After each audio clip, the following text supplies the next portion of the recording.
পাকিস্তানের উত্তর ওয়াজিরিস্তান জেলার একটি বালিকা বিদ্যালয় উড়িয়ে দিয়েছে জঙ্গিরা। তবে এই ঘটনায় কোনো প্রাণহানি হয়নি। বুধবার রাতে দেশটির উত্তর ওয়াজিরিস্তানের তহসিল শেওয়া শহরে একটি বেসরকারি বালিকা বিদ্যালয়ে বিস্ফোরণ ঘটে।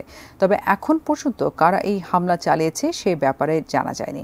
পুলিশ জানিয়েছে, জঙ্গিরা প্রথমে স্কুলের প্রহরীকে নির্যাতন করে এবং পরে স্কুলের দুটি কক্ষ বোমা দিয়ে উড়িয়ে দেয়। হামলার শিকার বিদ্যালয়টির ওই এলাকার একমাত্র বেসরকারি বালিকা বিদ্যালয়। অতীতে একাধিকবার হুমকি দিয়ে ওই বিদ্যালয়ে প্রশাসনকে চিঠি দেওয়া হয়েছিল। গত বছরের মে মাসে খাইবার পাখতুনখোয়া প্রদেশের মিরালি শহরে দুটি সরকারি বালিকা বিশ্ববিদ্যালয়ে একই ধরনের হামলা হয়। ওই দুই স্কুলে প্রায় 500 ছাত্রী ছিল।